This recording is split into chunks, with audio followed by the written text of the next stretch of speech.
Hi, welcome back to the Dylan Rounds case. Welcome if you're currently here in the live premiere. Today we're continuing on from last night's discussions, sharing with you never seen, never talked about information on the Dylan Rounds case, looking at new potential ideas and past events which did take place at the time, around or just before Dylan's death and desecration.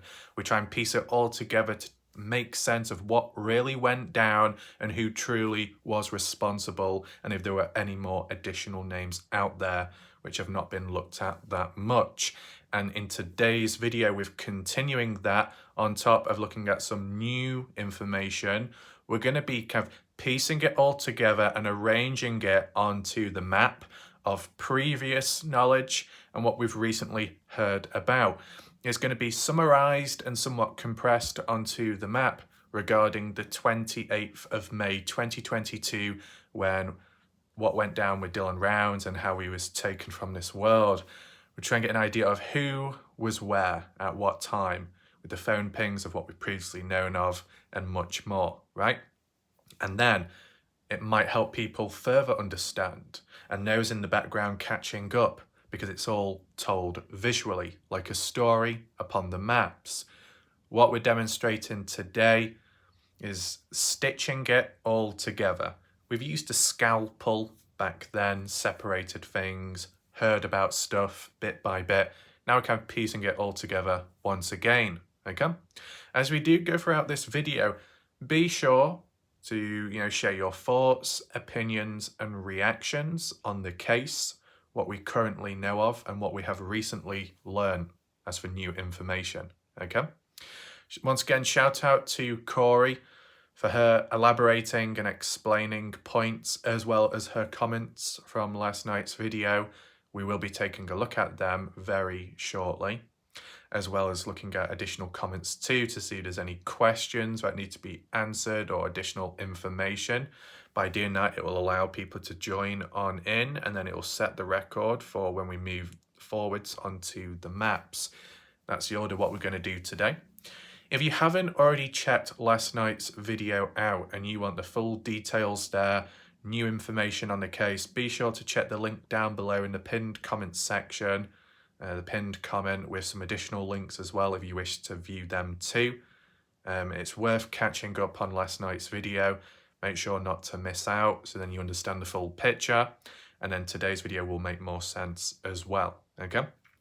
Also, shout out to Matt Lingo, Skeptical, of course, and as well, of course, Cleo, for the presence super chats last night. Very good of them. Appreciate it, good people. As for Matt Lingo, one of the requests, something to do with the hair, requirements not quite met, but vocally, I've got you covered, Matty boy. Wait till the end of this video and then things will be revealed, okay, or expressed outwards. You can't wait for that, Matty boy. But yeah, for now we need to maintain focus on the Dylan Rounds case. Of course, no messing about. Try and maintain a level of focus so you understand what's going on, okay? So appreciate that. I think without further ado, we just head straight on in. We're looking back at last night's comments as well as Corey's new pieces of information regarding the case and make further sense, develop a better understanding of what happened and the backstory of Dylan Rounds, okay? Here we are, I'm just going to arrange it newest. We do have a fair few comments to get through, so bear with me, okay? Yeah, YouTube still screwing me over. Same issue as before. It's gone on for months. Some videos here and there are approved and are okay, but that's just because it's a shorter video and it's not talking about the Dylan Rounds case. I will be doing a separate video myself because I feel there is a bit of a conspiracy with YouTube and the Dylan Rounds case. More about that in a different video. Replies out. Oh, better not flash on there with the comment because YouTube are going to get into a bit of a hissy. Right, so Tom Raff, I don't like to laugh and you are making me laugh. Well, just one word, Tom. Well, not one word, more than one word. Just make sure if you do laugh, you don't have a drink or you don't have coffee or tea with you because you're going to be spitting it out all over the place. Inky already knows. Indiana too, probably. Maybe even Miss T. But then again, Miss T won't be spitting; she'll be choking on a leg of ham, I should say. Interesting. What's their problem this time? Same as last time. Okay, move on. Right, so we've got Brad. Maybe check, refresh comments as close as you can to the live in case there's new comments to add to an already very interesting experience past day. You're welcome. It's great to see somebody excited about this case. The case was getting a bit drum. Now I'm overwhelmed with information. Cheers, you're not the only one. I'm dizzy as usual.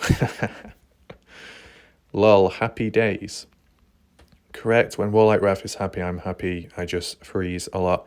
But you're right, thank you. Maybe Cleo, if you do freeze a lot, just put a hot flannel on your head or a hot towel and then it'll defrost you. There we go. We've got Cleo there with many different facial expressions. David Grimes, have you found him yet? No, but I see you haven't found any form of success in creating videos on your channel because it's a dead-end one. But, just to acknowledge that this comment by David is probably a genuine question, I assume. So the response is, in respect to David, is no, Dylan has not been found yet. But there have been suggestions that remains have elsewhere, but due to location and distance, it seems very unlikely, okay?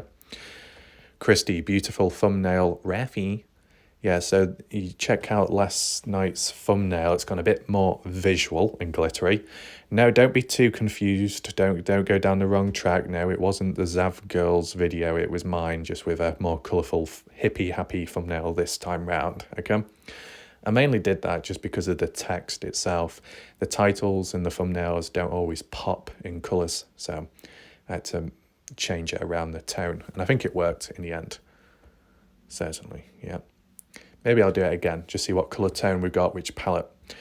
Oh yeah, as well, shout out to Inspector Gadget, I believe, last night for becoming a member, or becoming a member in recent time. Appreciate that. Gangs all here. I guess that's good to know. We've got all types of gangs, right? We've got a Kitty Cat crew, the Kitty Cat Club, same thing, to be honest. And then some external exports. Beatriz, my thought is, looks like more people are involved in this mystery concerning Dylan. Thank you, Warlike Ref. Excellent as always. Appreciate that, Beatriz, or Beatriz, however you say your name. Good individual. Does seem like more people have got themselves involved in the case, but I guess at the same time, as you learn more and hear about the stories, equally there is a few more additional characters directly within the case who could be responsible in some way. So we're seeing the numbers go up in different ways. Inspector Gadget, it's going to be an interesting month with not one but 2 court appearances scheduled in August. Yep. So the first upcoming court appearance is with Chase Venstra, supposedly August 12th, and that's to do with those gun charges unrelated to the Dylan Rounds case. Though it was Chase Venstra that brought up James Brenner's name into things, that Brenner was involved in some way by attacking Chase Venstra and stealing his firearms off him. So kind of like crossing over, right? Who knows what that could lead to down the line. Then 2 days after that, 14th of August, you got supposedly Brenner's court hearing or court appearance, whatever you call it. We see how they go. But as well, we need to acknowledge that there could be delays. You never know. We've already seen it before in the past. It could happen again. So just be prepared so you're not too disappointed. Okay? Responses, hope so. I mean, I guess one thing to acknowledge, right? Feels like there's things to look for, upcoming events, and just right now trying to process all this new information. And yet, about a week ago, I was literally saying that, yeah, we've kind of reached a checkpoint where that's it, no more. And then look where we are now. You see how things can change just like that? Even when you feel like you've reached a complete dead end or a checkpoint, bang, something appears out of nowhere. And that's what's happened. What else do we have? Skeptical. Warlike Ref, thanks for keeping the Dylan Rounds case in control. I often thought an online area where everyone's information can be shared in a timeline or an information tree format. That place exists in my mind, but it's just a lot of post-it notes. After today's video, I need more post-its. Well, don't worry, skeptical. Just call for Miss T and she'll provide you with an endless amount of notepads and sticky notes, okay? Miss T, not Betty Hayward. Miss T, guidance, are you there? Get your notepads out right now. No time for wafting them. I don't care if it's getting hot in here or hot wherever you are. Pass those notes over. Skeptical needs to make some notes. Okay? She's running out. Can you provide? Come on, Miss T. You can do it. Yeah, just like I thought, big boy. Bring it on. Throw them all over. Anyway. Yeah, so I think what we've got here is somewhat under control. Multiple people present, sharing their thoughts, ideas, opinions and stuff, and it's just controlled but still natural, which is all good. You talk about like timelines, time notes. Well, to be honest, I think it's good timing in general because that's kind of like what we're doing today, kind of like a timeline as well as a map analysis later on in this video. Make sure to stick around for that. Yeah, Cleo, perfect, thank you. Oh, there's a sloth. Okay. Brad, good video, but can I recommend you consider watching the live chat as you go along? All your questions get answered by your members and watchers, and you move on without understanding it. Or the person communicating in chat under your name can relay the answers. Surely it's not too hard to do. Pre-recorded. Oh, haha. It shows how much I knew. Here I am screaming at you. I'm sorry. Well, Brad, okay, you might be screaming, but the real question is, Brad, are you screeching like Kathy Waters' pet parrot? But yeah, just as a heads up for other people, pre-recorded videos means a more smooth transition, less umming and ahhing, no disconnects, no people over talking one another like elsewhere. It's under control, and that's why, because of the format, the structure of it, I can myself react and acknowledge and do what I need to do in the live chat itself when the live premiere is going on, because I can sit back and look at the chat, right? As for last night, because it being quite heavy and putting all that focus and energy into the video, the pre-recorded one, I wanted to be able to sit back for once and relax more, okay? Because what tends to happen is I do the video, I put the effort in, then I edit it, then I export it, then I've got to enter in the details, the title and all of that, then share it, and then post it public, and then watch the video and still reply to comments. So I never stop, right? So last night I was able to stop, and it was worthwhile, right? We've got Glenn. I don't believe there was any premeditation or conspiracy. In a hungover fit of rage, Brenna snapped and killed Dylan. Yeah, possibly. I mean, is the proof to suggest Brenna was hungover? Not what I'm aware of. But we've heard Brenna was an alcoholic. I mean, the consumption of alcohol can definitely play a factor.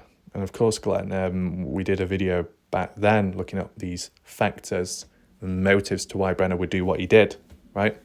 Anyone else wondering what those motives are, make sure to check back on my channel, previous videos. I talk about it in great lengths. We've got this person here, BB Lady. I always felt that Chase was involved and Don. Okay, fair enough. Reply, don't forget about Robert Aviles and the Veruseldom talked about Robert Hatley. Okay, that's good, I remember the name now. Robert Hatley is Don Hatley's son. So, in the past, when you had Justin Rounds on Facebook calling out Don Hatley, saying, you fat beep, get your ass down here right now, meet me at the main line, bring your family, and bring your gay son. So supposedly, Robert Hatley is gay, Don Hatley's son, from the looks of it. Just as a reference point, so you're aware of the background and who is who, okay? At least from my opinion, just my opinion, I have been wary with time, but for most part of it, I was just more focused on Brenna being the main one and Don Hatley being involved in some way just because they're friends between each other. As for Robert Aviles and Chase Venstra, I've not looked at them as much, or I've not felt as suspicious towards them, in my opinion only. Them working with Brenner or Don Hatley, I just couldn't imagine, because they didn't like each other. So there'd be conflict and tension there, unless one set of people did the bad action and then the others capitalised on it. Opportunistic behaviour. Who knows? Let's move on. Brad, I appreciate what you did tonight with regards to keeping the peace. There are further communications since you went through those comments, well worth a read and follow. Are you talking about here in the comments right now or elsewhere on other channels? Very well said. Raf is a good guy. Appreciate that. I mean, I guess the thing is, with maintaining some form of peace, it's not much effort is needed to maintain that peace. It's like in my mind, the people that are present right here, right now, I have that general respect that I feel as if most people present have the ability to maintain one's own control and still be able to talk about other stuff and still have fun, but also have a certain level of focus as well to take it in. Not that I expect or demand that, I just feel that people who are present are capable of doing it themselves without me feeling the need to bring in higher powers or extra forces of mods, and then no, that would go upside down like it has elsewhere. That's why we don't need to do that. Indiana, what's Indiana got here? Long comment, here we go. Dylan, you can't create a jigsaw when all the pieces are out of place, as it's better to start from the edges and then fill in the space. Every piece is just one of us trying to make that picture within, as without each other, no one would know just where to begin. Pieces of the puzzle picked up and discarded until we have a fit, with the jigsaw getting easier every time we place another bit. This particle jigsaw isn't looking pretty, of that we can be sure. As to find the reasons to Dylan's death, it's a jigsaw we endure. One day this puzzling jigsaw hopefully will be fully completed, so weary minds can settle from being continuously depleted. As Dylan, whose story that lies within it, finds some true peace, and all the hurt to all those who loved him finds some release. There you go, Indiana once again with another poem. Feel free to clap your hands and acknowledge her poem. Did you enjoy it? Was it good? I'd feel this poem by Indiana could be one of her best so far, and it had a better flow this time. Bit of a coincidence, Indiana. You say you're talking about a jigsaw and pieces, fitting it together. Well, last night I did a small jigsaw puzzle game on my phone when trying to complete some kind of objective through that mobile game called Watcher of Realms.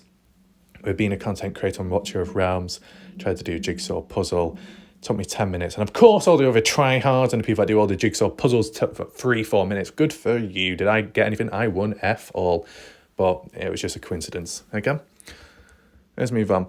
Robert Burger, the Burger Man. Robert Burger King. Ignoring all that Simpson DNA would just be crazy. Ignoring Simpson DNA. What, Marge Simpson, or do you mean Bella V? Oh, yeah, Bella V. Oh, I love Marge Simpson. I sound just like her. I need to get a new hairstyle just like her. But where's my homie? Oh, I don't know. Where's she at? Okay. Robert, Box Elder County Fair and Rodeo, Tremonton, Utah. Who's going to work as the rodeo clowns? Any locals that we know? Wait, what's that about? Okay, so we've got some general comments here. Tom, Lance Kelly said that the area of the current wildfires have not been searched, but Lance said that the area will be searched in the future. Right, so where's that exactly? I thought I saw a comment by Tom saying that the area where the wildfires are, that searches were going to be taking place there by Lance, but it was called off because of the weather and the conditions as to what's going on right now. Is that true? I'm sure I saw that comment elsewhere. As said, last night we brought it into play that due to the weather, one extreme to the other, could it expose Dylan's remains, burial site, additional evidence, or could it do the opposite? Could it destroy important, valuable items? And as well, Dylan himself, such as the fires. Will the fires burn away clothing? Burn away other material? I don't know. Will it impact the bones? I guess it does depend, right, on the ground, the type of material as well, how it reacts to the fires. Does it hold? Does it trap the heat? How deep down is Dylan buried? Stuff like that. We could just do a small poll right now, and if I don't remember, then I'll probably do it later. But as for Dylan Rounds supposedly being buried, do you think he's buried in a shallow grave or in a deep grave? What's your thoughts on that? We've heard the theories and the talks about supposed backhoe was used, then you'd think maybe a deeper grave was done with using that type of machinery, right? Or was it just a shallow, half-hearted attempt? I mean, Dylan Rounds hadn't been found yet, so you could think it's a bit deeper. Is it possible that Dylan Rounds could be buried so deep that the use of certain equipment wouldn't work? Or is that too far-fetched, that idea? Let me know your thoughts, though, in the poll. Feel free to vote right now. Right, what else do we have? Response to Corey. Thank you, Corey, for the assistance. I have a few questions, but I will save them for the future. I've always felt like Candice was covering for Don Hatley and Chase Venstra. Candice has never mentioned Robert Hatley. Why? Justin has, but Candice hasn't. Unless in the mindset of Candice Cooley, she thinks Robert Aviles is irrelevant or she just doesn't know him at all. I guess it depends. Response by Corey. Corey says, as far as I understand, Candice Cooley has been friends with Don Hatley and Ed Harshbarger for some time. Okay? There seemed to be left out info and back history of connections with these guys, such as it is. Ed Harshbarger started spending time with Dylan Rounds when she divorced Justin Rounds, referring to Candice Cooley there. Most likely because she was business working, would be my guess. Right, so what? Business working in the idea that Candice Cooley was moving about more or networking with certain people and then came across him. Interesting. But yeah, as what we've heard from Corey most recently, stuff I've never heard of before, stuff Candice Cooley has never referred to. Even the talk about Dylan Rounds, what Dylan Rounds was getting up to, him being busy, his neck up to depths with all kinds of tasks and jobs that needed to be done, and some other backstory info which Candice Cooley has never referred to. A lot of depth has been revealed here compared to the official people, and the official interviews. So that really does, open up possibilities of what else has Candice Cooley not mentioned or explained, right? And might be how it links on here with certain key named individuals that have been associated in the case one way or another, such as a person of interest or a possible suspect, right? We heard of Don Hatley, we've heard of Ed Harshbarger, or as some say, Ed Harshbarger. It depends if you do a Japanese accent or not, but yeah. We've heard about stories of Ed and Dylan Rounds in the past, heard about that falling out or argument between Ed Harshbarger and Dylan Rounds at one point, whatever that was about. Did it lead to much? Not from the looks of it. But here, a history of connections. Candice Cooley being friends with Don Hatley and Ed.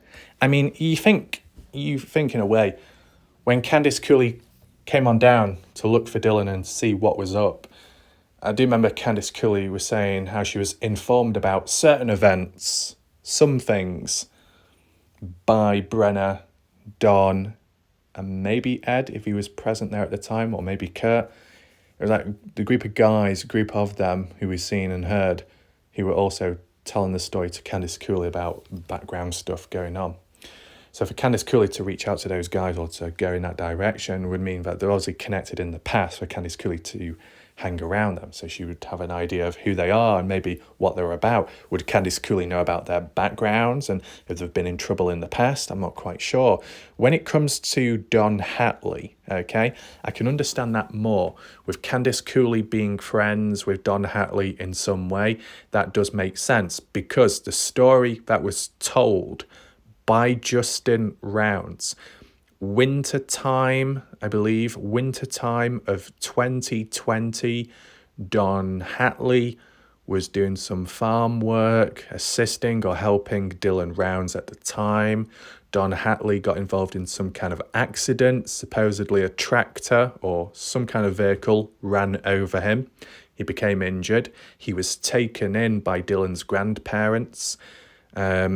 And whilst Don was recuperating and healing and was taken to his hospital appointments, checkups, either by Dylan Rounds and / or grandfather Larry Rounds, that close connection and care towards Don formed as a long-term friendship. So it's been referred to, like in the past, that Don Hatley was longtime friends with Larry Rounds, Dylan's grandfather. Okay, so they became close that way. And if it's like a friend of a family, friend of a friend, pass down the line, get introduced to the other family members, the other Round family members and the Cooleys, etc. And you can see how things can be established from there. And with these introductions coming along, from what I heard at least, with Don being, getting involved and becoming friendly with the Rounds family, let's just say, that's what led to then Don Hatley introducing his friend Brenna at the time to the family as well, and saying, oh yeah, he's like does farm work. And then that's what led to Brenna working for Dylan Rounds. Does that make sense? You see how people were introduced at some point or another, and some became friends. Right, I get that. As for Ed Harshbarger, I personally haven't heard too much about him or by Candice Cooley at all, right? Or like the connections, how they formed, the friendships and all that. Yeah, we're Don and Ed for some time. Need to be left out info. Ed Harshbarger started spending time with Dylan when she divorced Justin, most likely because she was business working. Right, so does that mean Candice Cooley was moving around a lot, so Dylan Rounds was living elsewhere or hanging out with different people because of that? Interesting. What's this? Indiana. Dylan was about 8 years old when Justin and Candice got divorced. Ed Harshbarger used to take Dylan camping and fishing, hence rumours that Ed, did that to Dylan. Right, rumours. So for Ed Harshbarger to go camping with Dylan Rounds and fishing would imply that Ed was already acquainted with Candice Cooley, Justin Rounds. Because I'm sure that the family, the Rounds or the Cooley family, aren't just going to allow Dylan to wander off with some guy with a beard, right? They must have known each other first of all. And then after that, which led to Dylan hanging out with the likes of Ed. The one thing what I would highlight as a potential factor, was Dylan Rounds more used to hanging out with significantly older guys or older people in general compared to maybe other people of that age hanging out with one another of the same age? Is that a possibility? Does it really mean much? Not really, but if you involve yourself with the wrong crowd, maybe it could play a role. But I think possibilities that if Dylan Rounds was hanging out with older individuals at a younger age with time, if that's what he was used to doing, it became normal and he was just used to that. Could you put the argument in that Dylan didn't hang out with people of his own age? Well, we've seen that Dylan Rounds had friends around his age, so I guess he was able to balance it out in a sense. Yeah. But with Is it going too deep? Is it going too far? I don't know, but that divorce at a young age. Candice Cooley, in one of the East Idaho News Channel interviews, when responding to Nate Eaton's question about it, did it cause Dylan Rounds any damage? Did it harm him, hurt him?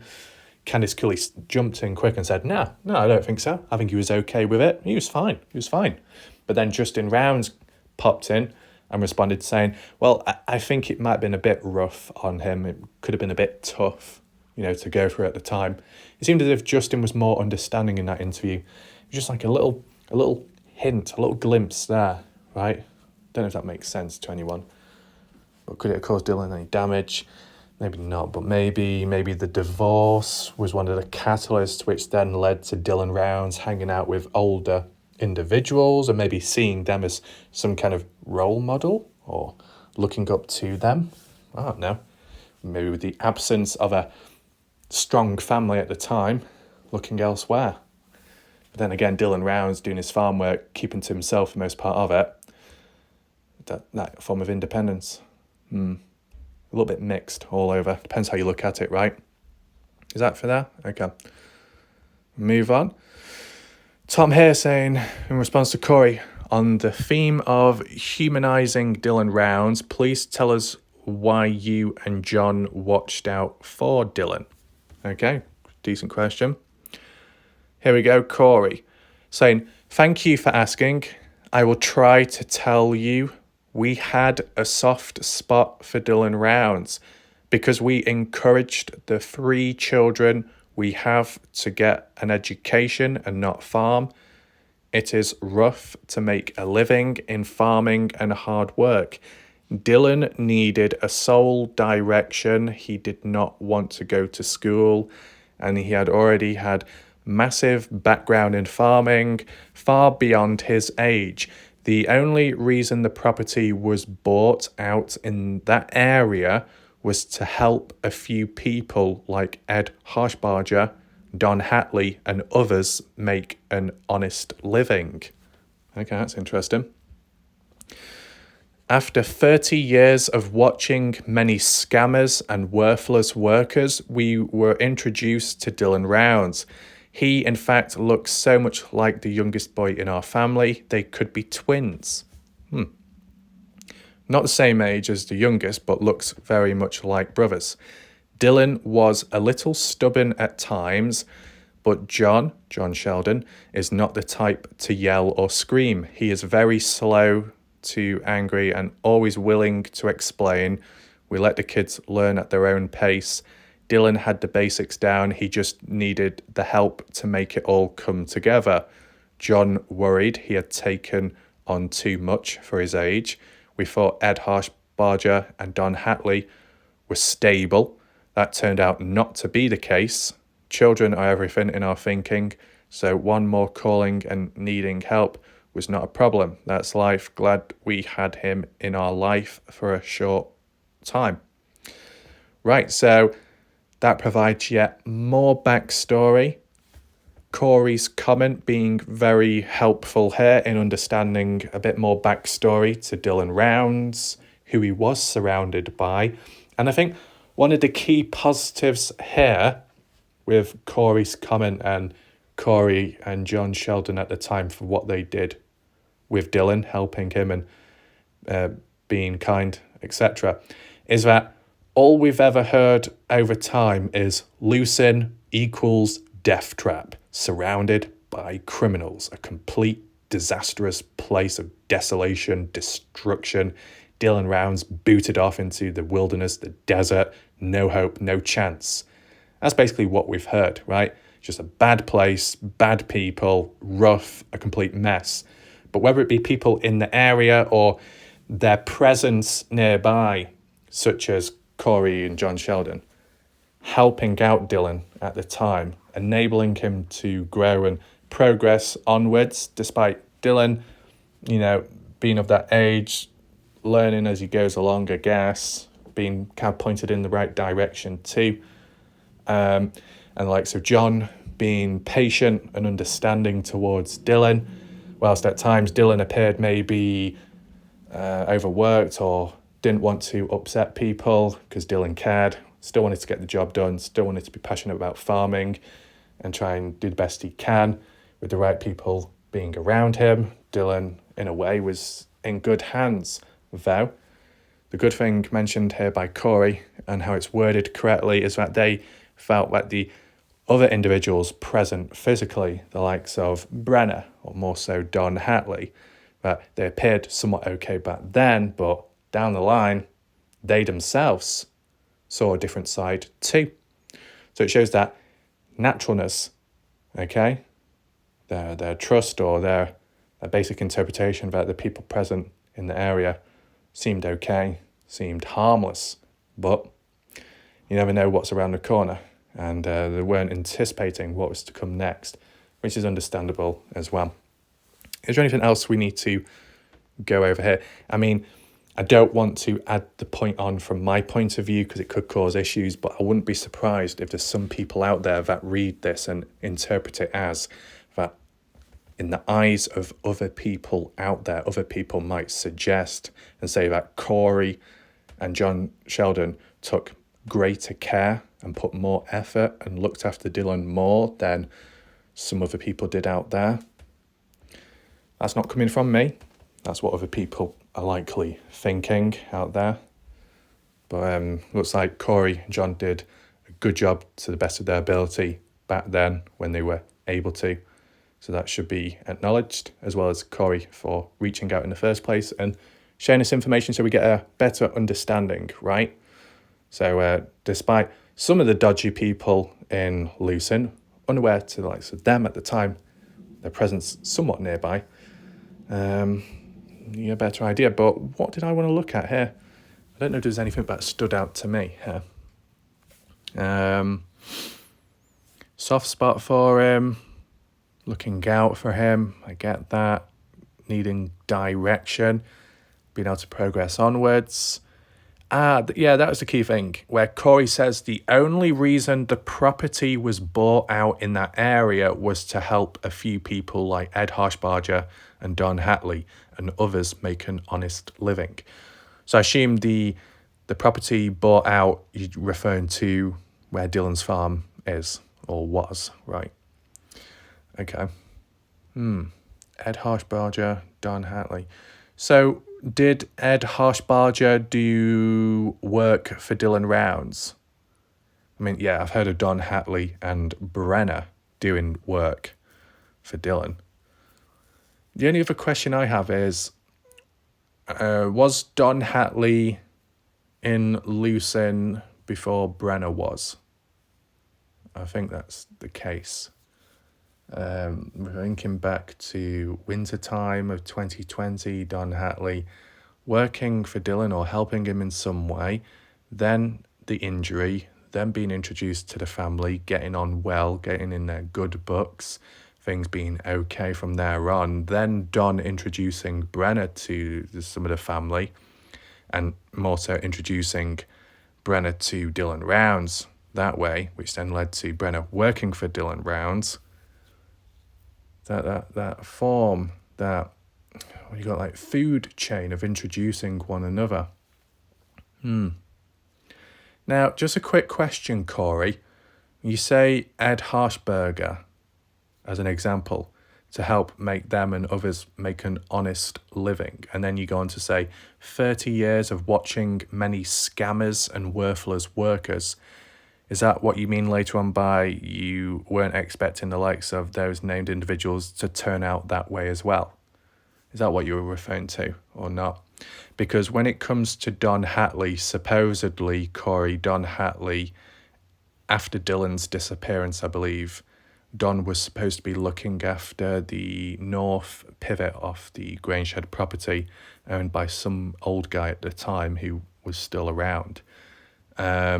And had to test out seeds that were being grown in the area to see how they would react. And Don Hatley didn't bother looking after them or checking up on them, so it just failed the crop and died. So does that highlight Don's work ethic overall or not? And as well for Ed Harshbarger, he's been labelled as an individual worse than Kurt Wadsworth Is that true, Corey, or is that just BS and rumours told by other people online? If you're able to answer, feel free to leave a comment down below, okay, when you have the time. Because when it comes to the likes of Ed Harshbarger, I've not really heard anything positive about him. Don Hatley, not really heard too much positive about him. Brenner, not heard a single thing positive about him, right? They might have positive sides or positive moments at one point or another back then, though I've yet to see it, right? Anything else? Right, okay. He's very, yeah. Where's it? Corey's saying, we thought Ed Harshbarger and Don Hatley were stable. That turned out not to be the case. Okay. Fair enough. Right, that's interesting. It depends what Corey means by we thought they were stable, but in the end they weren't. That's not good, in a sense. If Ed Harshbarger and the likes of Don Hatley aren't stable, what are they capable of? What can that lead to? And when we just think in general, the fact that these guys are walking free, wherever they may be now, right? They've not been arrested. They've not been taken in by the police, whether it's be to do with the Dylan Brown's case or not. But they're out there in public. If they aren't stable, then what other damage could they do at any point or time? Okay? Do you like how we've seen it with other cases, people possibly being released or possibly being treated as innocent, but maybe they're not, and they do have a dark side, and it's like, if you let them out, what do you think they're going to do next? The fact that these guys, Ed and Don, haven't even been taken in to begin with, have they already done something to someone out there?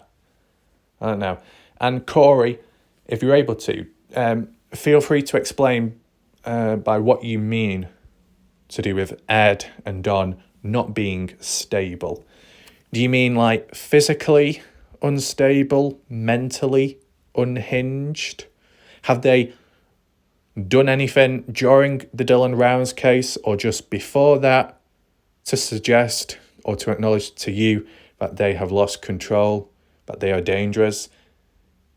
Corey, do you know of any examples around Dylan's case or way back in the past of Ed Harshbarger doing a bad act or Don Hatley doing a bad thing? If you do have any examples, feel free to list them down below. You can bullet point, right? The fact that Candice Cooley, Justin Rounds haven't really referred too much, or more maybe, so Candice Cooley not referring much to Ed Harshbarger at all, and Don Hatley, not too much. Never heard them, the parents, say, oh yeah, they're unhinged. But for Corey to say that, considering Corey likely would have been in the presence of those guys at one point or another, right? They may have seen more, heard more, right? Telltale signs, who knows? Makes you think. It does make you think. Right, okay. What's this? Dylan, it seems, was blessed to have you. Yeah, John is, yeah, okay. What's this one? Tom, I don't know the answer to this question. If Dylan was planting at night to plant his seed, could it be because of wind? There was a storm coming in and possibly a lot of wind before sunset. Is that a possibility? Maybe. What's the response? Oh, here we go. Corey says, Dylan was behind on date lines to get it in the ground and drove up to Idaho for a part would be a good guess. The irrigation line and pivotal system was not working correctly on his farm. Okay. As well on Dan Iverson's. Right, so both not functioning.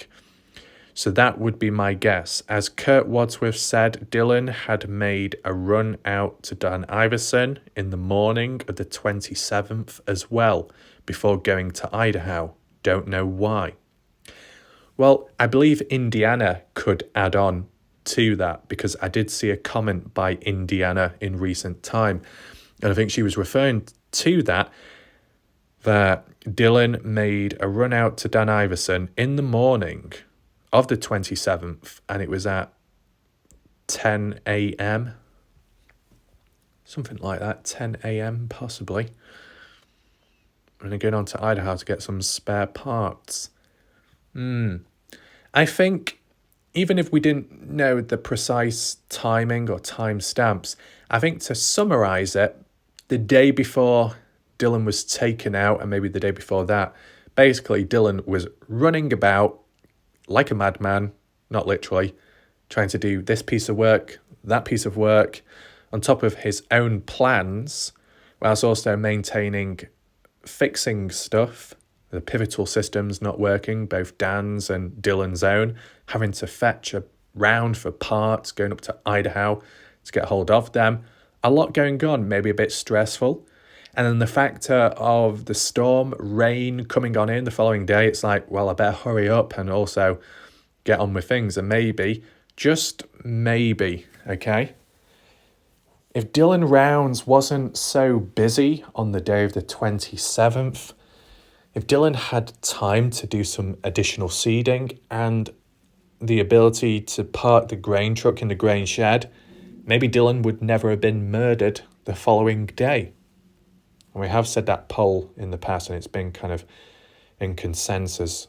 But I do feel that if Dylan wasn't taken out on the 28th, it probably just would have been delayed at a later point, whether it be a year or 2 or 3, 5 years on, if Brenner snapped and then took it out on Dylan.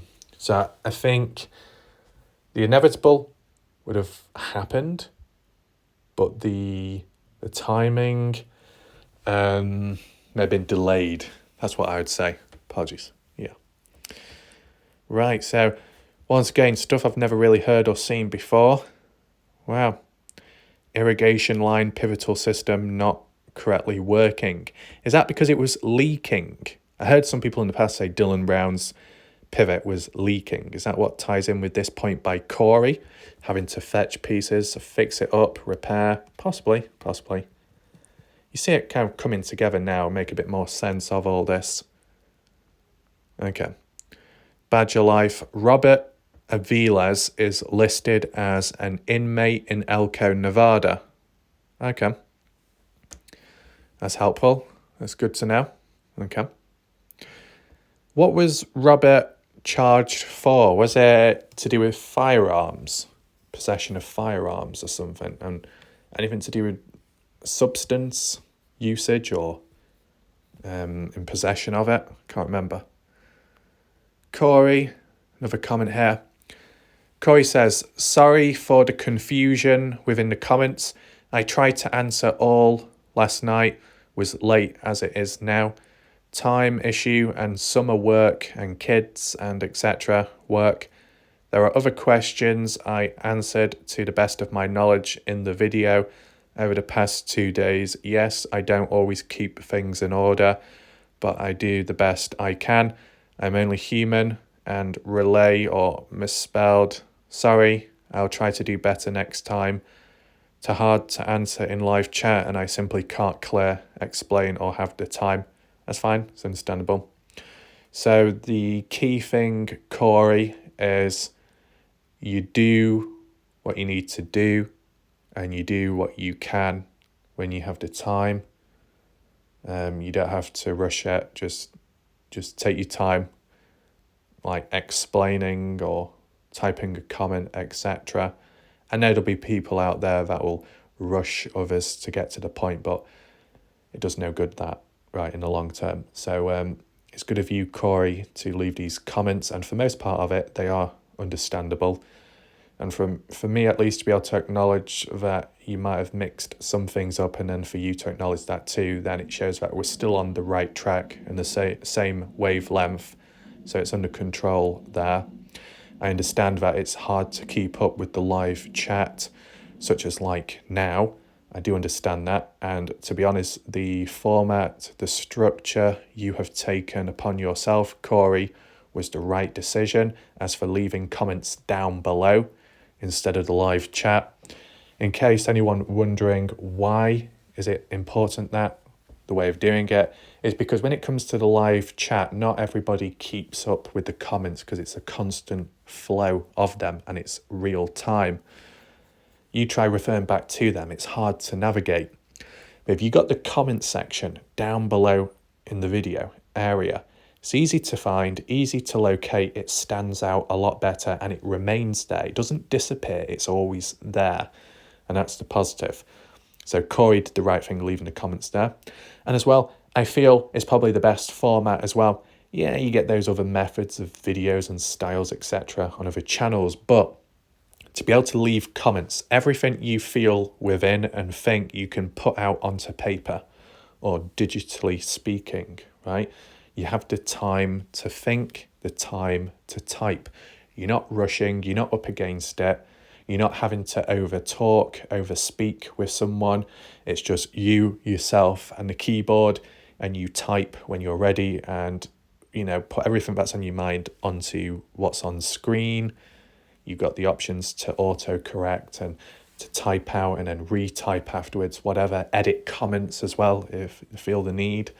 So it's probably one of the best formats. You can do it in your own time. You're not having to rush.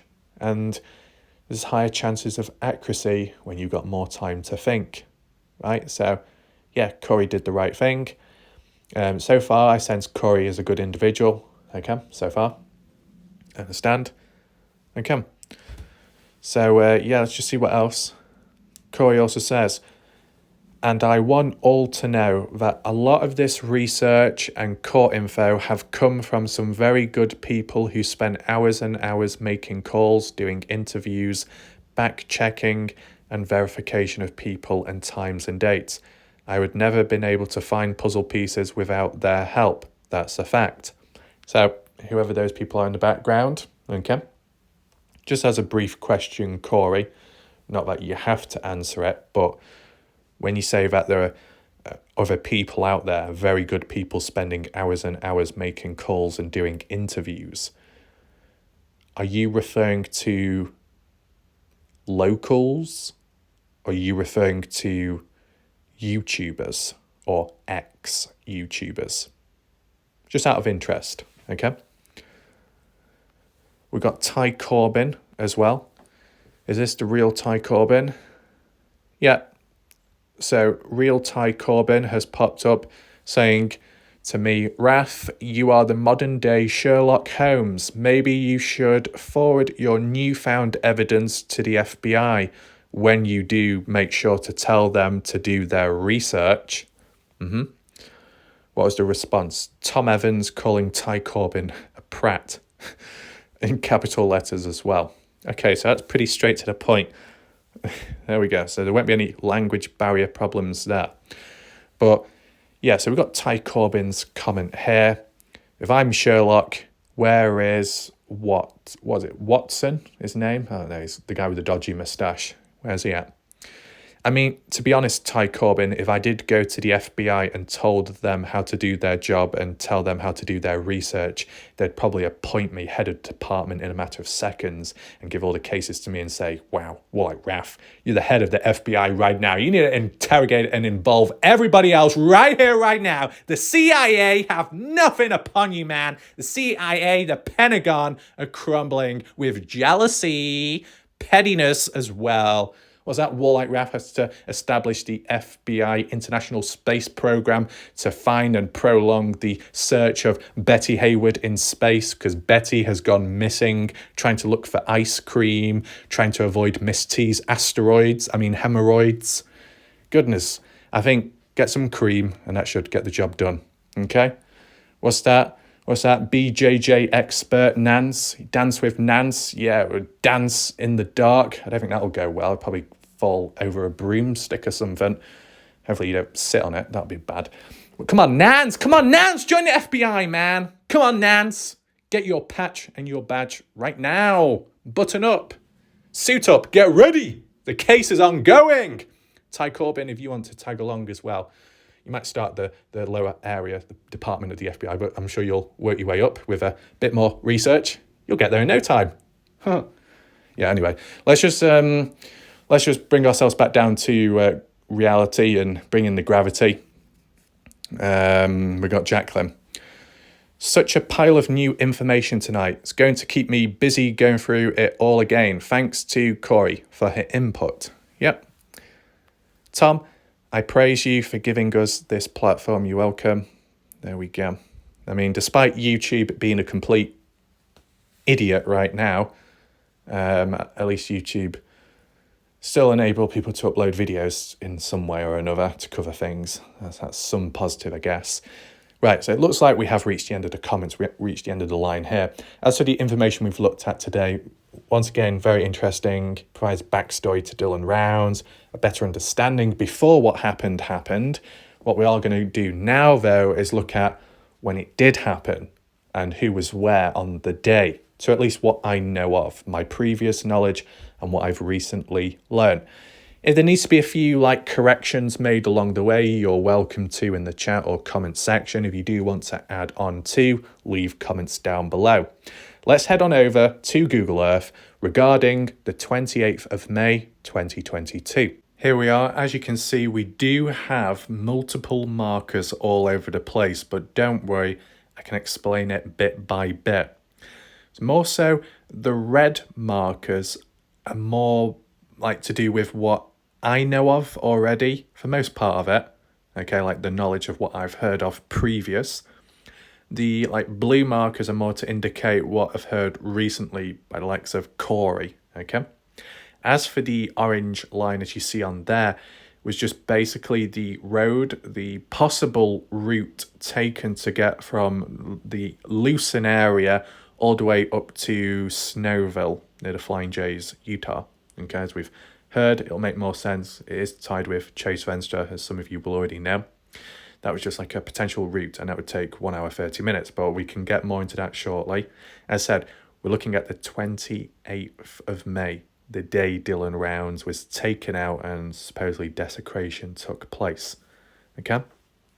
Where do we start first? Well, as by the title of this video, it is based on the theme of Chase Venstra. Looking back once again, for people that feel that Chase Venstra either played a role or played the role in taking Dylan Rounds out, as Corey suggests, we need to know where the likes of Chase Venstra was at a point in time to see if it's possible that Chase could have been in Lucin at some point in the day or around the time, more so the time when it supposedly took place with Dylan and his final, final hours or final minutes before death, right? We zoom on in. Down here, we've got the Lucin area, of course, okay? Down here, we've got Dylan's farm, okay? As for these phone pings or times, just forget about that for now. From at least what we've heard of, what we've known of, Dylan Rounds being at his farm, because the night before, 27th, Friday night, 11:30 p.m. to 11:45, Dylan doing seeding, catching up on his own farm work with the time he had left, despite being very busy earlier on in the day with Dan Iverson or the likes of the other person, etc. Trying to balance it all. Dylan Rounds goes to sleep, wakes up the next day at whatever time. Obviously, Dylan's objective, grain truck, be parked in the grain shed. Dylan would have to get inside of it and then drive down the road up to the grain shed property. I'm going to flip the image so it's a bit easier for you to follow. Driving up here all the way up to Sun Tunnels, forget those markers for now, turning right and then reaching the gate leading up to the property. This gate is one of the first key important timestamps, markers, phone pings by Dylan Rounds, at least when he was still alive. 6:51 a.m. Dylan Rounds calls the grandma, known as Karen Rounds, about what he was going to do with the grain truck. And he would call back later on in the day to say how it went and give an update. Though he never did that because he was taken out, of course. And then that led to more panic and worry, concern after and after. But we're looking at in between what went down. So what happened after 6:51 a.m. as told by Candice Cooley and the phone pinks and the timestamps? Well, a few minutes later, at 6:58 a.m., not long after, Dylan made a call to Brenna. For whatever reason that was, who knows? Brenna did not pick up. Was Brenna asleep in his trailer because it's early in the morning and he maybe hungover? Quite possibly. Dylan, somewhere or another, drives on down because the next phone ping was at 7:03 a.m. 7:03. And then that's likely what happened to Dylan, because then the next timestamp was 7:27 a.m. So roughly speaking, from Dylan being at the gate of the grain shed property, coming on down to the grain shed, and then what happening to him, 7:27 a.m. was the next phone ping timestamp, more so timestamp because it was a video recording from Dylan's phone, inside Brenna's trailer, of Brenna sat down or so, cleaning a gun with Dylan's blood upon him, on his shirt, hands, sleeves, arms, right? So you say, roughly within a 30-minute period or so, it all took place. And that's when Dylan was taken out. So likely Dylan was killed after 6:58 a.m., but before 7:27 a.m. within that time frame. Didn't take that long, did it?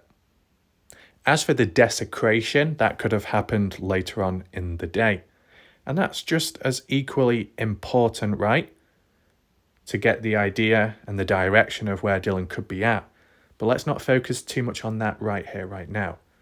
What we should focus on is between 6:58 a.m. of when Dylan was supposedly last alive, and then 7:27 a.m. before that of when it went down.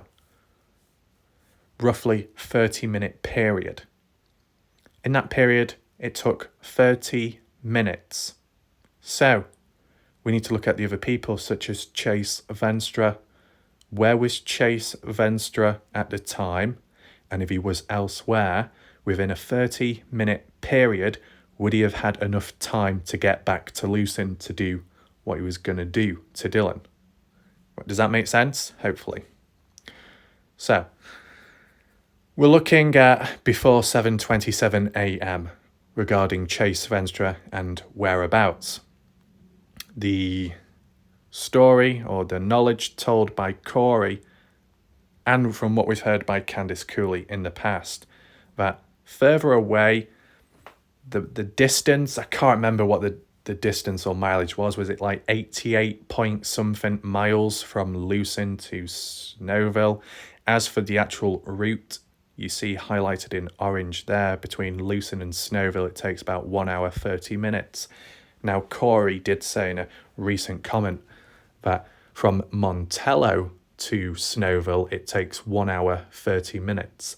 But when I checked the distance from Lucin to Snowville, that was 1 hour 30 minutes. So maybe it does take longer from if you was going back to, or starting off from Montello.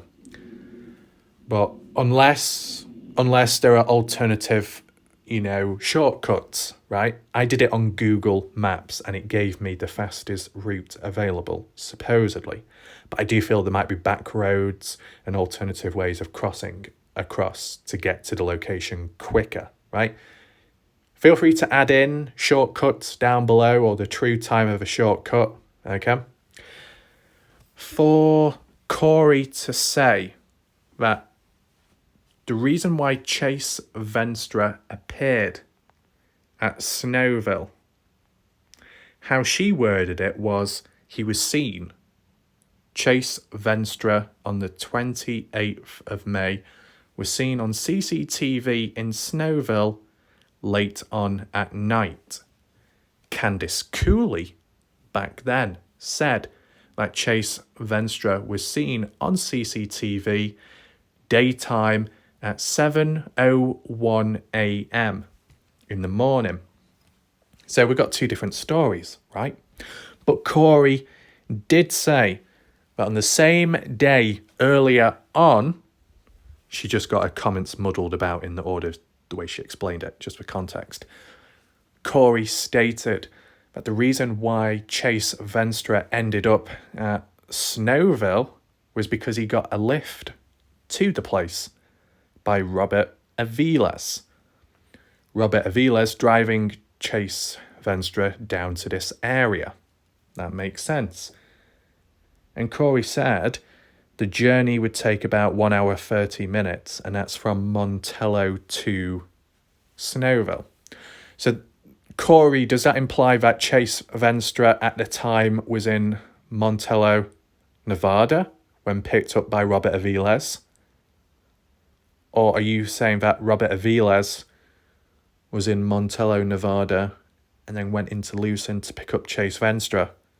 Because I saw that other comment by you, Corey, saying that Chase Venstra supposedly was living near to Lucin Pond at the time. So did one person meet at the side of the road waiting for the other to pick him up and then drive on to Snowville? And what was the motive or aim of going up to Snowville, right? Now, Corey didn't give an exact timestamp or time frame of when it happened, when Aviles drove Chase Venstra to Snowville, but surely it must have been before 7:01 a.m. for Chase Venstra to be caught on CCTV camera within the area near to the Flying J. We'll even zoom on in. Right? Is that the Flying J? Well, we're near to it anyway. Yeah, there we go. Flying J. To get gas, to fill up. There you go, look. Flying J. Now, I believe it was you, Corey, that said Robert Aviles had to fill up at the gas station in Montello, Nevada, first of all, and then drove on to here. Is that correct? Snowville? And in the process, gave Chase Venstra a lift. Now, if that really is the case, Corey, then it would have had to have happened before 7:01 a.m. because when Candice Cooley told us in the interviews in the past and what the FBI obtained, they obtained CCTV footage of Chase Venstra in Snowville near the Flying J's. What was he doing? Not quite sure. Was that at the time where Robert Aviles was present too? That was never mentioned. It does make you think.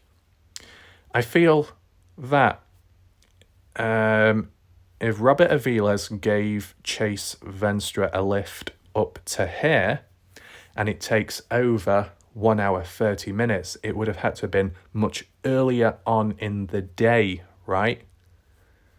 Whether it be Chase Venstra in Montello at the time or near to Montello, and Aviles being present as well, picking Chase up. The time it takes to get from there all the way up to Snowville, over 1 hour and 30 minutes, to be on time for the timestamp of 7:01 a.m. CCTV footage showing Chase Venstra present. This all must have happened, the journey, the travel, earlier on in the day, before 7:01 a.m., right? Do people agree? But would Chase Venstra be such an early bird to catch the worm? Not literally speaking, but would Chase Venstra be that early in going about and visiting places, and the same with Robert Aviles? Or were they on a tight schedule because they were doing things earlier on? Makes you think. But if that really was the case, we need to drag ourselves back to when Dylan Rounds was at least last alive, and that was at 6:51 a.m. and possibly 6:58 as well. If 7:03 a.m. was the last known time Dylan Rounds was alive before the inevitable, And we've got 7:01 a.m. Chase Venstra being here at Snowville, and it does take about, supposedly, 1 hour 30 minutes to get from here all the way down to Lucin. Yeah, it just doesn't seem possible, does it? If Chase Venstra is in Snowville around the time Dylan Rounds is murdered, Chase Venstra can't be in two places at once, can he? It's not possible. I know people could suggest, well, what if on the way, the journey there, if Robert Aviles and Chase Venstra earlier on, much earlier on in the morning, getting ready, driving on out, heading that way to get to Snowville, and along the way, because they would have, if they've come from the Montello side, had to cross over, head into Lucin, and pass by the farm, and somehow ran into Dylan at the time. Is that a possibility? And then the likes of Chase and maybe Robert Aviles, whether he played a role or not, or was just simply a witness, took Dylan out for whatever reason, and then drove on up here all the way up to Snowville. But it would have had to been done much earlier on, right? To get to here, to meet that 7:01 timestamp. If that was the case, though, what times are we thinking? Now, I can't calculate the times in my head on the spot right now because I'm not really good with time or timing, but it would imply it would have been much earlier on in the day, which doesn't seem practical for the likes of Aviles or Chase Venstra unless they were on a mission and they had to meet a deadline. That's all I would say, right? If that really was the case, if that was a possibility, whereabout would it have taken place, right?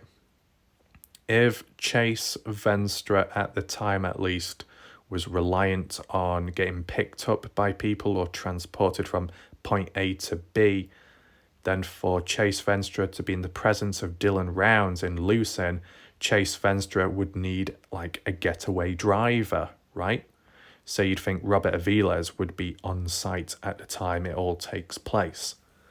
That's what I would suggest. But whereabout would it have happened? Whereabout? And as for later on in the day, you got to take that into mind with Brenner, okay? I said, this is kind of like a theory, just in case you're wondering. Maybe some people are scratching and clawing right now, but I'm just trying to be careful with wording, okay? If Dylan Rounds at 6:51 was present here on this road, which goes up to the Grangeshed property, here, where was Chase Venstra then? Over that way in the distance on the highway, like where that orange line is? Or did they come on down, drive to this area here or nearby? 6:51 a.m. Dylan Rounds alive and okay. And then after that is the unknown, okay? That's what we need. We need like a base ground, some kind of foundations. 6:51 a.m. Dylan Rounds alive, making a final successful call to somebody, that being the grandmother, Karen Rounds. And then, like 10, 11 minutes later, 7:01, Chase Venstra is way over there, 1 hour and 30 minutes away at Flying J's Snowville. Quite some distance based on the time, right? So you'd think for Chase Venstra to get down there, he would have left wherever earlier on in the day to get down there at that time. That's what I'd say. Unless for some reason, which we're not fully aware of, Chase Venstra was already at Snowville, Utah the previous day or the day before, depending on what he was getting up to, right? And how long he was present there for. Different possibilities, right? I just feel that the only other thing to consider, and I'm going to mention it right now as a possibility, so make sure you're listening. If we're referring back to Corey's comment that down here, forget the marker for now, down here being the pond and supposedly where Chase Venstra was living at, if it's around that point, that day, that time. If Chase Venstra was closer here, he's much closer to Dylan, right? So did Chase Venstra walk down to the Grangeshed property on the day or nearby and caught Dylan and decided to have a word with him? But why? Why? And as well, Corey, if you're saying that Chase Venstra was living near to the pond, does that tie in line with when I looked back at either 2013 or 2016, there was a trailer, like an RV parked around the back of the pond? Was that Chase Venstra all those years ago back then, or is that something completely different? Feel free to correct me if I'm wrong.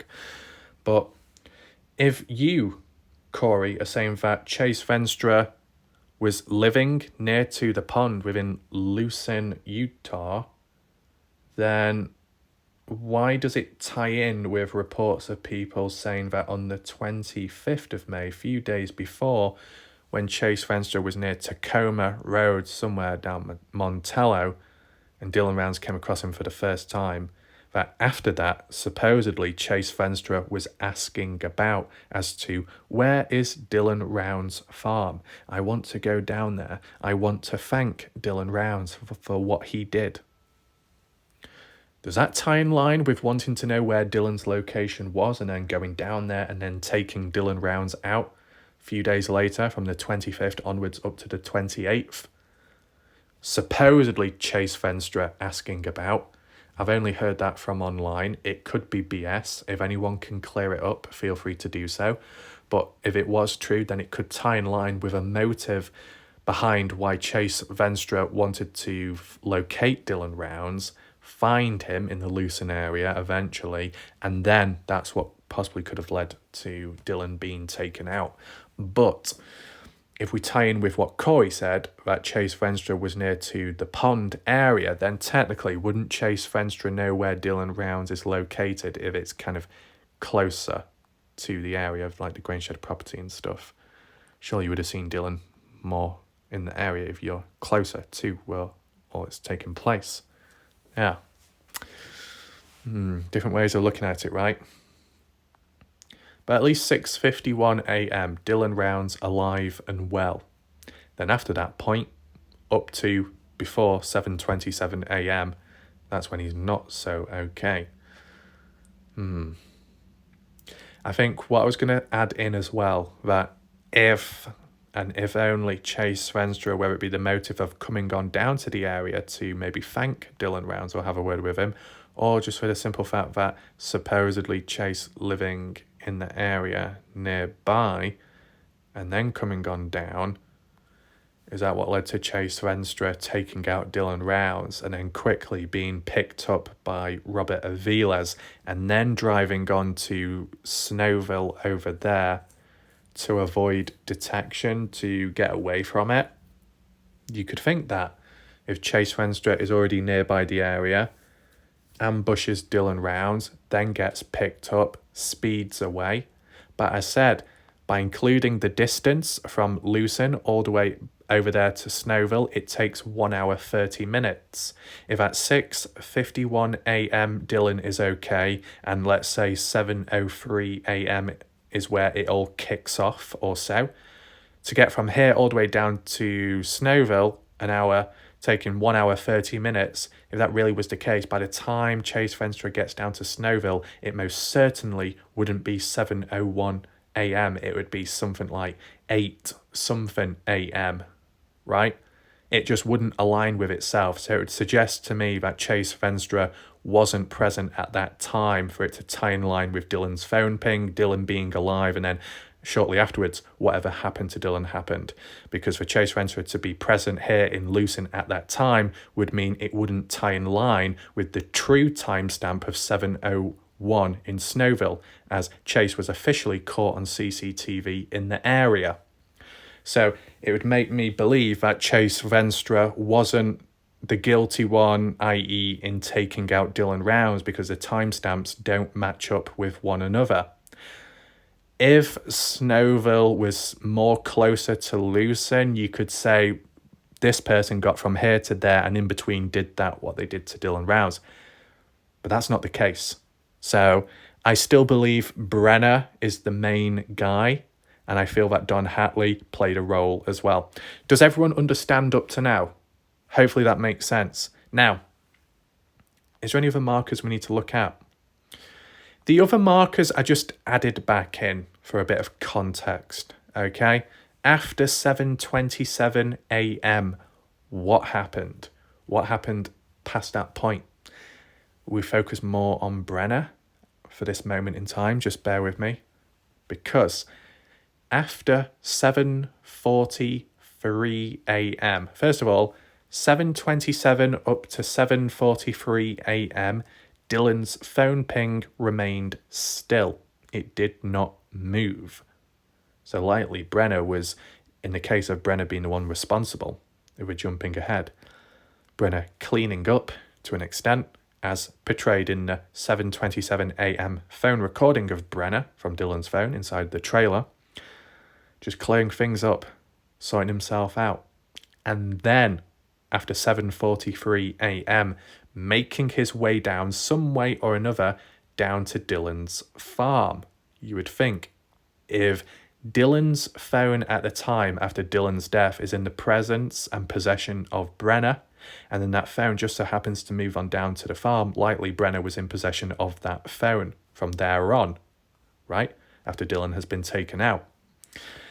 And Candice Cooley said that the phone ping of Dylan's remained still within the area for about 30 minutes, and then after made its way back to the Grainshed property and then remained there for the next few hours. And it was only at 2:51 p.m. the next phone ping of Dylan's pinged, and that was near to the pond area where it was finally dumped in the water. Then after that, supposedly, Brenner went on to Don Hatley's, over this way supposedly to the barbecue, and they watched Yellowstone, a TV show which involved disposing of bodies and throwing them off a cliff edge. Kind of coincidental that, considering what happened on earlier in the day, supposedly with Brenner, right? That's the short story, okay? Do we need to rewind back just a little bit because there was an additional marker back at Dylan's farm? Okay, just bear with me. Google Earth can't handle my presence at this moment in time. That's understandable.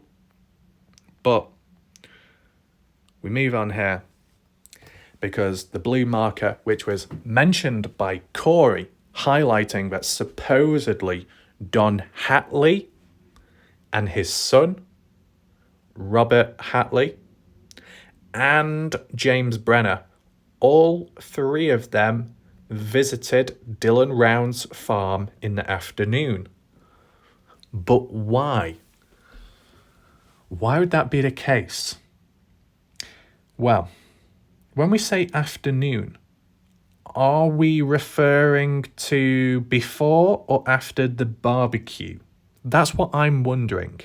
It's also making me wonder, if it ties in line with just after the barbecue, did Don Hatley invite his son over to lucin to hang out, spend some quality time, and also meet up with a friend, Brenner? And all three hung out and just talked. And what? At that point, Brenner opened up and confessed or something. And then all three of them were like, right, let's get the plan sorted. Let's go down to Dylan's farm right now, or after we finished eating, and sort things out, let's just say. You think that's a possibility? We've always hinted at the possibility that maybe Brenner opened up, that Brenner confessed to Don Hatley as to what he did to Dylan. And then from there on, Don Hatley kind of covered for Brenner or helped him in the short term. At least Doug from No Thanks strongly thought that at one point. Candice Cooley kind of like playing things down, saying, "Oh, it can't really be proven. Oh, don't really know." But she didn't like 100% definitively say, "Nope, not possible at all." So there was still a chance, right? And for Justin Rounds to be angry at Don here and there, on and off on like Facebook, does suggest that maybe someone out there knows more than the other, and maybe Justin has seen signs or heard things which other people haven't, and it links back to Don, right? So you can get the idea of the possibilities that Don, Hatley and Brenner both in on it together, more so Don helping in the cleanup job, possibly. But why would Don's son be present, dragged into crime, unaware that was going to happen on the day, and then Brenner confessed and Don's son just so happened to be present at the time? I mean, it's a bit of a coincidence that Corey mentions that Don and his son with Brenner came down to Dylan's farm in the afternoon on the 28th of May 2022, and then you've got, sometime last year maybe, where Justin Rounds, after Dylan's missing case post that, left a comment on Facebook saying, "Don Hatley, meet me at the main line and bring your son." What, for a confrontation? What, does Justin know that supposedly Don Hatley and his son went down to Dylan's farm on the day? Is that what that call out is mentioned? Meet me at the main line? Meet me back here where you were at on the day during the afternoon? What were you doing there? Well, come here now and let's talk it out and see what you got to say. Does Justin's post from the past link with what Corey said most recently? Kind of ties in line with the correct named individuals and the location as well. That is very strange and a bit creepy. Very strange, creepy. One last thing, Corey. I don't know if it's a stupid question, but with the knowledge you know, did you inform Candice Cooley, Justin Rounds about it? And if so, how did they react to that? You know, all the stuff you shared with us, if you did share it with Candice Cooley, Justin, at a certain point, how did they react? Did they shrug it off or did they listen? I'm wondering because some viewers out there have reached out to Candice Cooley, Justin, and it was shrugged off. When Weezer tried passing it on the information about Walt and Michelle on the same day, the 28th, witnessing a Jubilee truck leaving the Grainshed property after 3 p.m., Candice Cooley didn't want to hear any of it, wasn't interested. Well, that's not good, is it? Seems like a key piece of evidence or a key witness on the day. I think one thing we can acknowledge that all these people are all over the place, right? And I feel before we go any further, I just want to refer back to Chase Venstra, okay? Based off the timestamps, it doesn't seem possible that Chase Venstra was able to kill Dylan Rounds and then quickly move on to Snowville within the same day and meet the time stamp requirements. Doesn't seem possible. But what if you were to suggest that maybe Chase Venstra played another role within the case, covering for somebody, helping and disposing afterwards? Is that a possibility? Maybe. I don't have enough material to go down that route, but what I will share with you right here, right now, are the additional timestamps as to where Chase Venstra was at during the rest of the day, okay, of the 28th. It might help you. So we've heard from Corey that Chase Venstra at Snowville Flying J's, and Candice Cooley previously stating it as well and saying that there was CCTV footage of him at 7:01 a.m. and Corey providing a backstory saying that the only reason why Chase Venstra appeared here was because he got a lift from Robert Aviles. Okay. The next location, which was next noted by CCTV retrieved by the FBI, was actually further down here within the city area. Down here. You see those markers in red? Are we facing the correct way? Right, so I've got, for some reason, the markers are the wrong way around, which is a bit annoying, but basically, I think it might be this neighbourhood here, known as Clinton. Clinton was the next place where Chase Venstra, nearby, seen on camera at one of the KFCs within the area. So you got 7:01 a.m. Snowville Flying Jays dropped off by Robert Aviles. Then later on in the day, maybe that ties in line with what Corey said, that Chase Venstra was picked up later in the day by Robert Aviles and then taken maybe down here. And then they got food near Clinton, KFC. And then what happened after that? It's unknown. But later on, getting into the evening, in Ogden, you see Ogden, you got North Ogden, and then you got Ogden in this area. 10:30 p.m, Chase Venstra caught on CCTV once again, but this time at Little Caesars Pizza. And, you know, you can say the CCTV doesn't lie. It shows him in that place at that time with that timestamp, and the FBI were able to retrieve it and then inform Candice Cooley about it. Because in the early days, there was a strong presence and questioning behind Chase Venstra as to who he was he a suspect, what's going on there, and they needed to clear it up as soon as possible. More action and more CCTV recovery was, you know, taken and followed up with Chase Venstra more than the main guy, Brenner. But then again, you got to acknowledge that CCTV doesn't exist in Lucin for most part of it.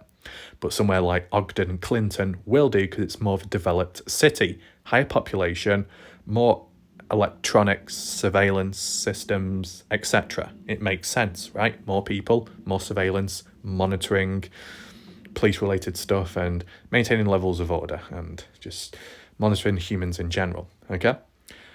So, 7:01 a.m, Chase Venstra, Snowville, Flying Jays. Sometime in the afternoon, then appearing near Clinton at KFC.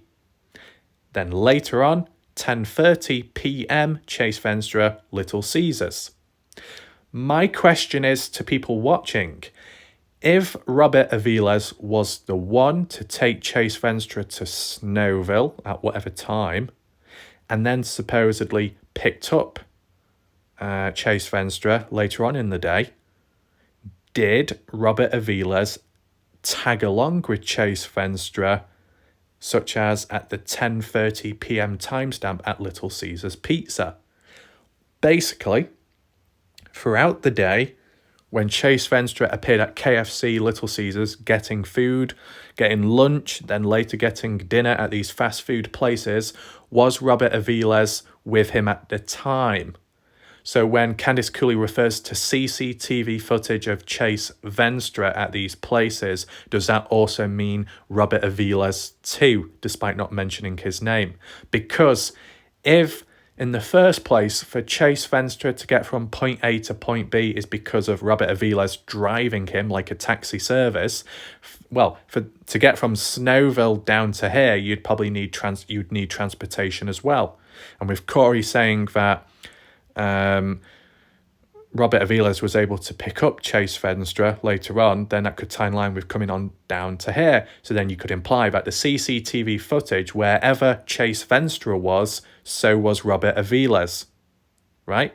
And when they were eating at these fast food places, did they go through the drive-through? And that's where the CCTV footage identified Chase Venstra in the passenger seat. But why did it not identify Robert Aviles then? Why has his name never been mentioned if he was present and giving Chase Venstra a ride to all these locations? Whilst it might not tie in line with the correct timestamps of Dylan's death as to where they were because they were elsewhere, it does make you think in a way, just in general, why wasn't Robert Aviles mentioned and context given there? Is it because he was never treated as a suspect?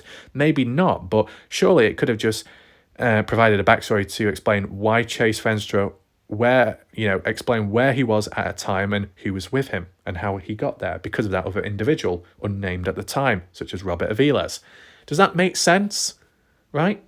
Because what Corey did say that later on at night, so you'd assume after 10:30 p.m, after they supposedly together have finished their pizzas or whatever they were eating from dodgy Little Caesars with the soggy dough balls and all that later on at night, CCTV footage caught Chase Venstra back again at Snowville. But why? Why would, let's say, Robert Aviles take Chase Venstra back to Snowville if he was taken there to begin with earlier on in the day? Maybe it's because it's the location where the likes of Chase Venstra was stopping at, staying there for the night or two, right? Because within the area, don't know if I can find it immediately, but within the area you do have you do have motels, right? Not many, but you do have some motels here and there. Is that one of them? Oh, I don't know. And that's a cafe. Oh, boom, boom, boom. There we go. Oh, no, it doesn't say motel, does it? Oh, you bastard. What does that say? Oh, no, it does say. Does it say motel? Oh, stupid American signs. Hold on.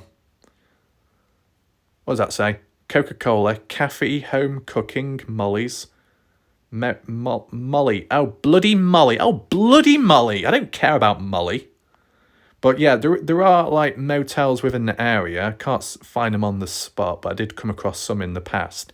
So if Chase Venstra was stopping here for the night or two and Robert Aviles drove him down to here so he could stay at the place, that would tie in line, and then throughout the day went elsewhere exploring and eating food, and then returning back to here at night time for then Chase Venstra to sleep. Now, you could say, did they follow up any reports of, did Chase Venstra purchase a room for the night or two at a motel, and did Robert Aviles tag along, or did just Robert drop him off and then pick him back up again later? You know what I'm saying? And why? Why down here? Just visiting, hanging out, using it as a halfway place to get from point B to point C, maybe? Makes you think, right? But as I said, timestamps don't seem to tie in line with Dylan's supposed death and where Chase Venstra was at the time. Could you say it was Robert Aviles instead? No, because for Chase Venstra to be there at 7:01 a.m, surely Robert Aviles would have had to been as well. Unless, and the only other way of thinking would be significantly earlier on in the day, and I mean really early on, maybe at like 4 or 5 o'clock in the morning maybe, that they got together, Aviles and Venstra. But then, or the only thing I could think of, and it wouldn't tie in with Chase Venstra, but more with Robert Aviles, right? Hold on. The only other way of thinking about it would be significantly earlier on in the day, the 28th, Venstra Aviles went down to Snowville, and then Robert Aviles dropped him off. Chase Venstra stopping into like a motel at the time or near to the service station. Robert Aviles driving all the way back to Lucin for whatever reason, or just passing by, and then coming across Dylan Rounds, and then him himself taking out Dylan Rounds whilst Chase Venstra was in Snowville doing his own thing. Ticks by 7:01 timestamp of Chase Venstra being present and punctual in Snowville. Robert Aviles nowhere to be seen because he's back in Lucin taking out Dylan Rounds. Is that a possibility? It's the only other way I can think of it, because Chase Venstra can't be in two places at once. But if it was only Chase on CCTV at the time in Snowville and Robert Aviles was elsewhere, Robert Aviles may have driven back to the place he came from and took Dylan out. But what would be the motive behind it? I don't know. Does Dylan Rounds have any negative run-ins with Robert Aviles from the past? Not that I'm aware of, but if anyone does know, feel free to drop it down below, okay? That ties in with that. Is there anything else we need to include? Well, just to add on in, we're talking about later on in the day, more so the afternoon, the 3 p.m., just after 3 p.m., already past the point where supposedly Brenner has gone on to Don Hatley's barbecue, right? Because at 2:51 p.m. the phone is dumped in the pond by Brenner, most likely, and then went on to the barbecue of Don's, where maybe the son was visiting or not, of Don's, I don't know. 2:51 p.m. Brenner near to the pond. About 9 to 10 minutes later, a Jubilee truck is leaving the grain shed. So Brenner is already long gone from the grain shed, and is at the pond. And then about 9-10 minutes later, a Jubilee truck is leaving that place. But why? What was it delivering, or what was it picking up? Don't know.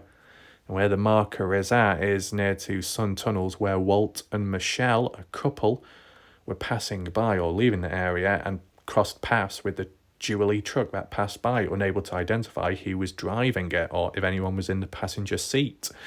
Sure, Brenner may have not been present at the time the truck was leaving, though if the truck got there earlier on when Brenner was present, Brenner could have told the truck driver to do this and do that, move or dispose that, and then I'll be on my way and I'll leave you to it.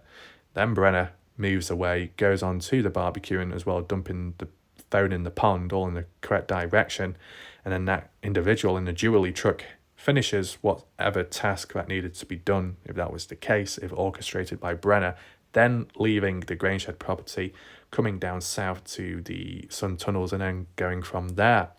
Did Brenner give orders to that Jubilee truck driver, or did that Jubilee truck driver arrive once Brenner already left the grain shed property? It makes you think. Never to be heard of ever again. That is weird, that is strange, and a missed opportunity, right? Let's not forget this event, this supposed event which happened. Tried reaching out to LE, they didn't want anything to do with it. Tried reaching out to the FBI, didn't work. Weezer tried reaching out to the family of Candice Cooley, Justin Rounds. They didn't want any part of it or didn't bother listening. So that's not good, if that really was the case, right? So we've mentioned most of the timestamps, if I'm correct in saying. Returning back down to here, sometime in the afternoon, which could be at any point, right? Afternoon, before or after the barbecue. Why would someone like Don Hatley, son and JB visit here, Dylan's farm? Let me give you my final thoughts. So, what I'd say, for Brenner to have Dylan's blood on him at 7:27 a.m. would imply Brenner was already aware Dylan Rounds was dead. Hence, later on in the day, that's what led to maybe Brenner going on down to the farm with Don Hatley and Don's son to do whatever, right? For Brenner to be aware Dylan is not alive, nor will he be coming back. That's why they've got the safe pass to go down to the farm and not be confronted by Dylan. That's what I'd suggest. Though, if we already have that idea that Brenner went down to Dylan's farm earlier on in the day because of Dylan's phone ping, after the 7:43 timestamp, going down to the farm, been there for about 30 minutes, and we'll suggest Brenner being the one at the time, right? Because if at 7:27 a.m. earlier on, Brenner was in possession of Dylan's phone because Dylan's phone was in his trailer, then likely the next time the phone pinged elsewhere, Brenner was in possession of it, right? Follows that pattern. So Brenner himself down at Dylan's farm, doing what? Stealing, searching, ransacking, looking for opportunities, equipment, vehicles to use to dispose of Dylan Rounds, or to find firearms, money, whatever. It's unknown. Endless possibilities. But they said it was about 30 minutes a person was present there for. Not that long, but maybe long enough to scout out the area to get a quick idea of what to take and what not, maybe. Then after that, heading back to Grainshed property near to Brenner's trailer, and then remaining still all the way till later on into the afternoon, and the next phone ping being 2:51 p.m. Brenner going on to Don's place. Is it after that point, once we get to the barbecue, Brenna confesses to Don Hatley, and maybe if the son's present, about what Brenna has done, but also what's present at Dylan's farm, which then triggers the response of, oh, let's all head on down to Dylan's farm and have a look for ourselves and see what we can take or what we can use to clean up this mess, Brenna, what you have created. Could that have gone through their minds? Maybe. I'm just trying to piece it together from what we've heard from Corey and what Candice Cooley has talked about. It would imply that on that day, Brenna went down to Dylan's property, Dylan's farm, at least twice in the day, and maybe a third time if the truck was returned back of Dylan's, if it was used in the disposure of Dylan Rounds. And I said, with Justin Rounds calling out Don Hatley and his son, Robert Hatley, it makes you think, is it because Justin knows that those two played a role on the day of the 28th, and it ties in line with what Corey has stated too? And about the meet me up at the main line so we can talk this out and whatever and bring your family too. And kind of exposing, but it never happened. Yeah. And that's for Robert Aviles. Although, I mean, you know, whilst all these names do pop up, you got the likes of Ty Corbin that excuses these people and say that they didn't play a role, didn't play a part. I know them, the good individuals, or they don't, you know, they don't hate Dylan, whatever. People watching right now, let me know your thoughts on that, right? I know some people have said that Ty Corbin seems to be in the right place at the right time all the time and always getting his nose into things, whatever that's about. That's not coming from me, that's just what other people have said. I know some people over time have been very suspicious of Ty Corbin, but then other people have been in massive support of him, so it kind of varies there. I don't know if we'll see resistance right here, right now, or later tonight, but it is what it is. As for the coverage, yeah, you might get the supposed bit of information which has been talked about beforehand, but how was it handled? Not good enough for channels to be taken down and all that information and archive stuff to be lost. It's a good thing I'm here to clear it all up, right? The saviour, bit too far-fetched, that'll trigger Joy Perry. And of course, what's she called? Beth Hammond? Beth Ham? Watch out, Miss T, you don't want your ham being stolen by Beth. But yeah, I think that summarises it for now.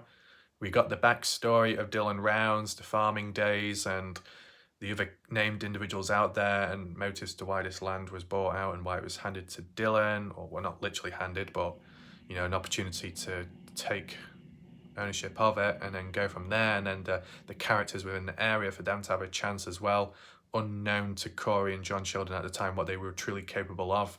As said, Corey, when you mentioned that Ed Harshbarger and Don Hatley turned out to be unstable individuals, which you weren't anticipating for, can you give examples down below to explain why they appeared or why they were unstable, in what way, what shape or form?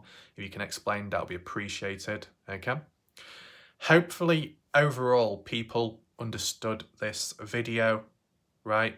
It's based off the knowledge I've already heard from the likes of Candice Cooley, Justin Rounds, timestamps and so on, and it's not changed ever since, or for the most part of it, it hasn't changed, as well as Corey, and it seems to tie in line with one another to an extent. Okay, let me know your thoughts down below if there's anything else you've never heard of before until tonight, and yeah, just leave your comments down below. Once again, feel free to like the video and share it with other people to spread that awareness, to provide that true background of Dylan and the positive things that happened before the darkness, as well as the good actions by Corey and John Sheldon at the time, what they did for Dylan, which maybe other people didn't look out for Dylan as much. So to acknowledge that, make sure to like, share the video, let other people know, spread awareness on the case to try and keep it alive and get a little bit closer to a better understanding overall of Dylan, backstory and possible case. Just to conclude as well, I still feel that Brenna is the one responsible and that Don Hatley could have played a role. As for Chase Venstra, it just doesn't seem to tie in line with the timestamps I looked at today. He couldn't have been two places at once. As for Robert Aviles, a little bit quiet grey patch there. If you want to fill in your own thoughts with that person, you can do so down below. And as I said, make sure to catch my previous video in the pinned comments section to catch up there, because there was some more additional important information which has never been heard of before as well. And there are some additional links as well to other areas if you want to support the channel. But I think that will do for now. Hopefully the video didn't run on too long and it doesn't take too long to upload and all that. Okay, I think I'd best leave it for now and just hope it all works out. And hopefully overall it went down well, this video, and was interpreted correctly. Okay, so I think we'll leave it there for now. Appreciate people watching and people being consistent. I'll see you next time. Goodbye and good night.